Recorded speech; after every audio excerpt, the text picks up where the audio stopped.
नमस्कार, हमारा नाम है समरीन और आपने देखना शुरू कर दिया है लाइव सिटीज। देखिए, आज 13 तारीख है और आज का दिन काफ़ी अहम रहा है। आपको मालूम है कि आज जहां एक तरफ इंडिया गठबंधन की 5वीं बैठक हुई, वहीं आज दूसरी तरफ नियुक्ति पत्र भी बांटे गए और पटना के गांधी मैदान में मेगा इवेंट का भी आयोजन हुआ।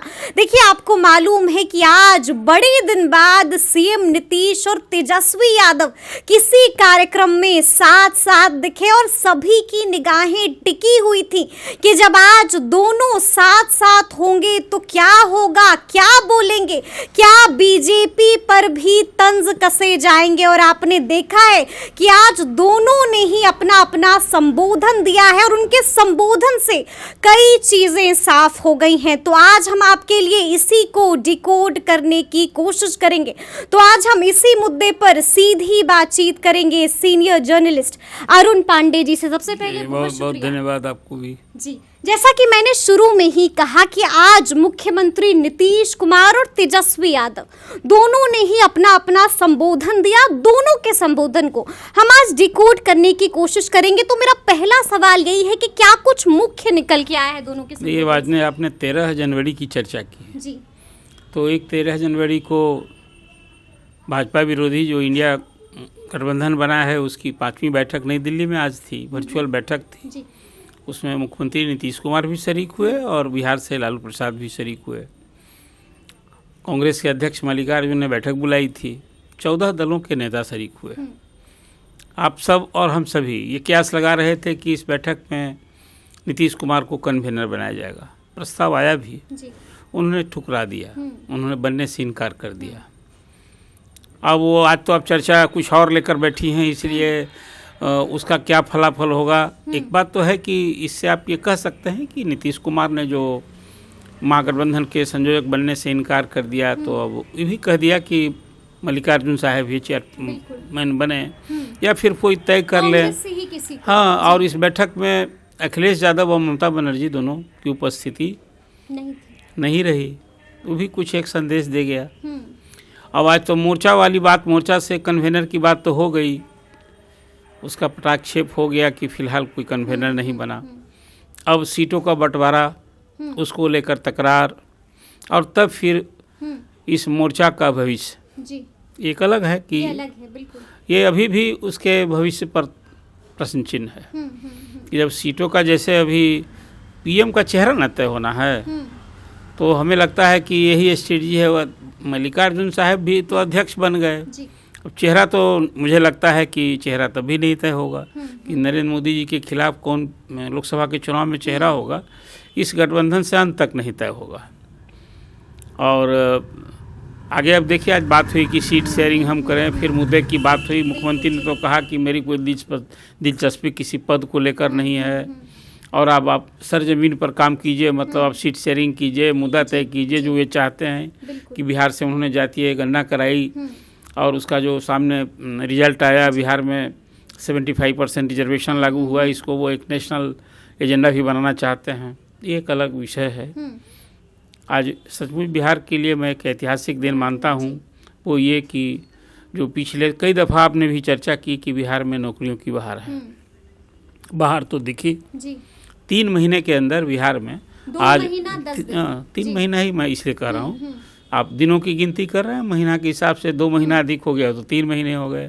तो 3 महीने के अंदर आज जो आप यदि लगभग 1,96,000 मतलब लगभग 97,000 शिक्षकों के नियुक्ति पत्र बांटे गए पूरे बिहार में, तो 3 महीने में किसी राज्य में 2.25 लाख सरकारी नौकरी नियुक्ति पत्र बांटे गए, एक बड़ी उपलब्धि है। आज पूरे देश में रोजगार एक बड़ी समस्या है।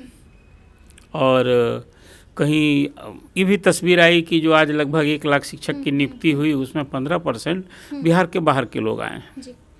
और उसमें ये मुख्यमंत्री ने भी बात बताई और उप मुख्यमंत्री ने बताया कि इसमें न सिर्फ देश के 1 दर्जन से राज्यों से, कतर से भी लोग आए हैं। आज उस फंक्शन में ये भी एक तथ्य सामने परोसा गया।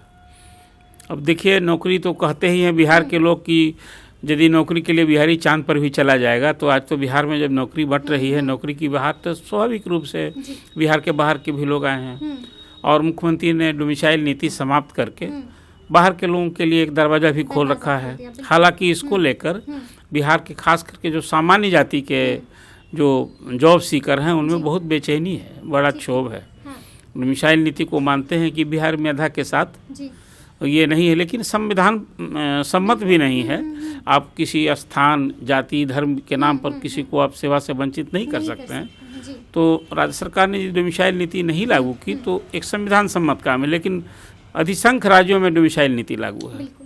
इसलिए एक बड़ा अलग मुद्दा है, इसकी भी चर्चा मैं नहीं कर। जो संबोधन में मुख्यमंत्री जी ने संबोधन में एक बात और कही उन्होंने, नहीं इसलिए उल्लेख कर रहा हूँ कि मुख्यमंत्री ने इस संदर्भ में जो डोमिसाइल नीति के संदर्भ में जो विरोध की बात हो रही है उसको भी उन्होंने कहीं एड्रेस किया और कहा कि बिहार के लोग आ रहे हैं, हमने तो पूरे देश भर के लोगों को किया, ये बात कही, इसलिए मैंने ये चर्चा की।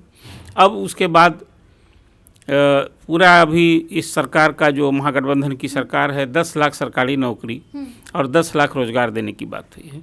आज मुख्यमंत्री ने जो एक जानकारी दी कि अभी तक 3,68,000 हमने सरकारी नियुक्ति की है और 5 लाख रोजगार भी दिया है और हम उस ओर हैं, करीब हैं, जैसा उन्होंने भरोसा दिलाया है। हाँ, कि चुनाव घोषणा के पहले ये अभी जो लोकसभा के चुनाव तक एक और संकेत दिया कि 5 लाख सरकारी नौकरी भी हम पूरा देंगे और फिर उन्होंने अगले विधानसभा चुनाव तक के लिए भी उन्होंने एक परोस दिया बिहार और देश के जॉब सीकर्स को कि भाई हमारा जो 10 लाख सरकारी नौकरी और 10 लाख रोजगार देने का जो वादा है हम इसको अगले महीने नवंबर में जो चुनाव होंगे उस समय तक एक इशारों में ये बात कह दी और यही कहा कि इतने इससे भी ज़्यादा हम करेंगे। तो इसमें तो निस्संदेह बिहार में सरकारी नौकरी की बहार है और बिहार से बाहर के लोगों के लिए दरवाज़ा खुला। एक बात और उसमें बात आई कि नारी सशक्तिकरण की दिशा में जो एक मुख्यमंत्री ने प्रतिबद्धता दिखाई है, 51% आज जो नियुक्ति पत्र बांटे गए हैं उसमें महिलाओं का सिलेक्शन हुआ है। तो सचमुच ये कहीं आधी आबादी के लिए तो सुकून की बात है। आप सभी जानते हैं कि बिहार में प्राइमरी एजुकेशन में 1 to 5 में 50% रिजर्वेशन है महिलाओं के लिए और फिर 6 to 11-12 तक में जो बहाली हो रही है शिक्षकों की उसमें 35% रिजर्वेशन है। दूसरे भी सरकारी नौकरी में 35%। तो एक है ये सीन बिहार का और मंच से ही उन्होंने बधाई कहा महिलाओं को। जी बधाई दी, सबको दी। अब रही बात कि एक उसमें आपने अपनी भूमिका में चर्चा कर दी कि एक लंबे अरसे के बाद या कई दिनों के बाद मुख्यमंत्री और उप मुख्यमंत्री एक मंच पर थे। बिल्कुल संबोधन एक साथ एक के बाद हाँ, अब तो संबोधन तो एक के एक बाद ही ना होगा। आज उसमें कई मंत्री थे और उसमें शिक्षा विभाग का ये कार्यक्रम था तो स्वाभाविक है कि चंद्रशेखर जी का वक्तव्य होता ही। वित्त मंत्री भी थे, ऊर्जा मंत्री भी थे और कई मंत्री थे। मंचासीन तो जिन मंत्रियों का मैंने नाम का उल्लेख किया वो थे ही। अब रही बात कि अभी तो कैबिनेट में फिर मुख्यमंत्री उप मुख्यमंत्री साथ थे।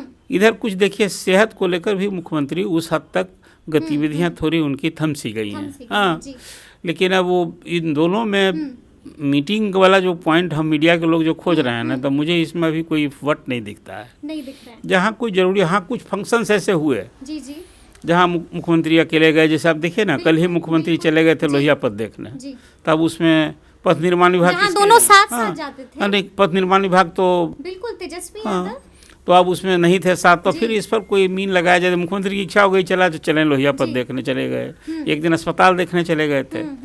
तो इस तरह का जो औचक निरीक्षण होता है, प्री शेड्यूल नहीं हो तो उसमें फिर मुख्यमंत्री भी रहें, सभी विभाग अधिकारियों को लेकर चले जाते हैं।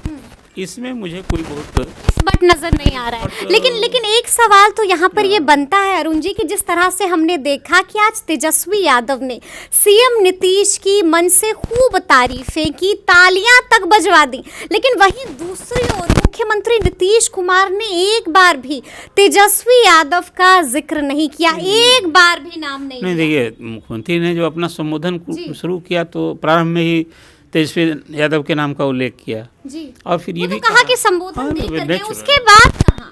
अब उसमें पता नहीं क्या आप अपेक्षा कर रही हैं। देखिए, कोई सरकार किसी मुख्यमंत्री की होती है।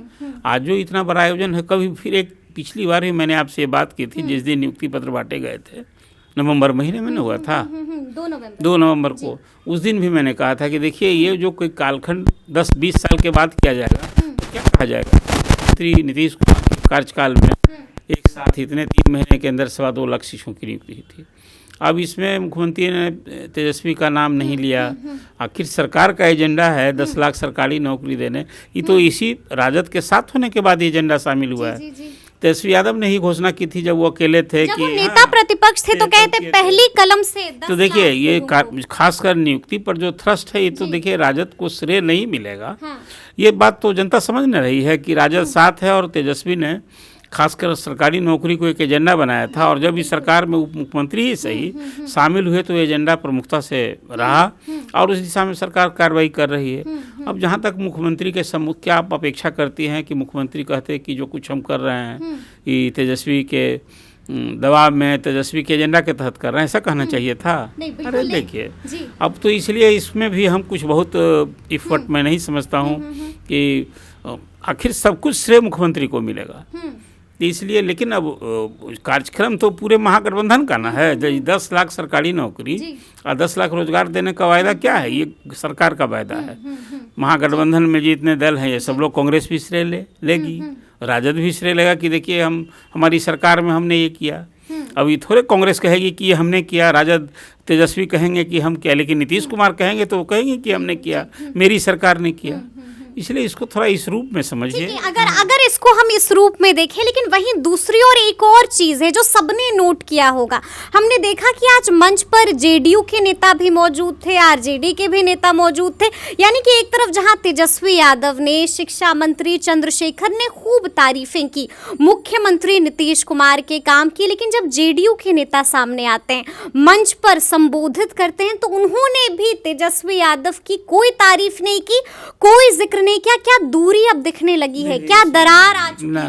ना दूरी दिख रहा है मुझे। एक मंच पर अगल बगल में बैठे थे तो दूरी या दरार कैसे इसको हम लोग देखेंगे? मन से दूर तो नहीं। देखिए एक बात आपने और प्रारंभ में बात की, तंज कसने वाली बात आपने की थी, तो आज तो मुख्यमंत्री ने और उप मुख्यमंत्री ने फिर एक साथ मीडिया पर ही तंज कसा कि वो तो काम कर रहे हैं और हमारी सरकार की इतनी बड़ी उपलब्धियां हैं, ये काम कर रहे हैं, लेकिन मीडिया वाले लोग जो है हमारे काम को उस हस्ते नहीं करते हैं। इशारों में उन्होंने केंद्र सरकार पर निशाना साधा, लेकिन डायरेक्ट प्रहार जो लोग चाह रहे थे कि जब आज मंच पर होंगे तो मुख्यमंत्री क्या डायरेक्ट निशाना साधेंगे बीजेपी पर, लेकिन ऐसा कुछ दिखा नहीं। कहा ना कि चर्चा तो मीडिया पर आज तंज कसा, उन्होंने मीडिया को कोसा कि भाई, और ये भी कहा बीजेपी पर ये थोड़ा सा नर्म तेवर, देखिए अभी बदला नजर आ रहा है। बदला इसको हम नहीं मानते हैं। अब वो एक तो बार बार कह रहे थे कि मौसम अनुकूल नहीं है, अब रात 5 बजे तो अंधेरा होने को होता है ना, तो चाहते थे कि जल्दी से जल्दी। और देखिए इस बार मुख्यमंत्री का भाषण जो हुआ,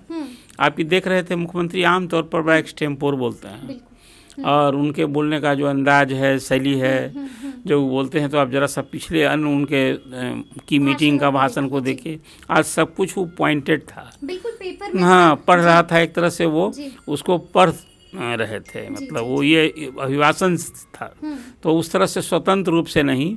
अब वो पता नहीं नौकरशाहों ने भी ये अपेक्षा की होगी कि पॉइंट सामने लिख दिया था, बहुत सारा आंकड़ा पर आज बहुत कुछ बताया मुख्यमंत्री ने, तो इसलिए उस जो कुछ लिख कर लाए थे उससे अलग कुछ नहीं बोले।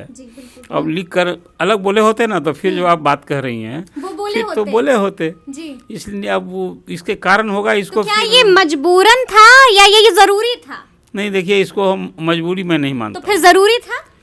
अब आज फंक्शन जिस ढंग से है, मुख्यमंत्री ने उसमें उसका राजनीतिक मंच सा इस्तेमाल नहीं किया, इसको इस रूप में कहिए।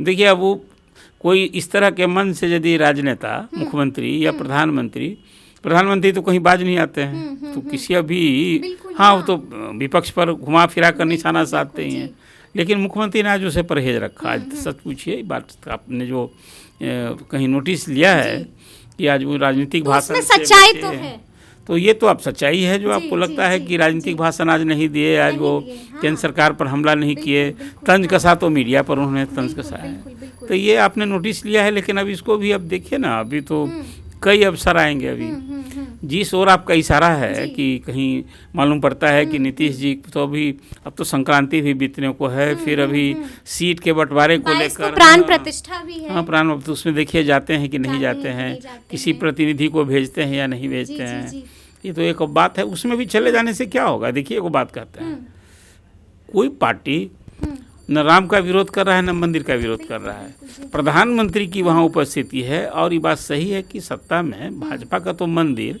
370 3 तलाक की तो एजेंडा न रहा है। अब प्रधानमंत्री वहाँ जा रहे हैं तो ये विरोध, फिर मैं कहता हूँ, ये मुस्लिम वोट देवता के को ध्यान में रखकर इस सियासी राजनीति की भेंट चढ़ गई है। और जैसे पहले भी जब ये राम जन्मभूमि का मुद्दा न्यायालय में था तो दूसरी पार्टियां क्यों कहती थी, वो कहती थी कि नहीं कोर्ट से ही फैसला होना चाहिए।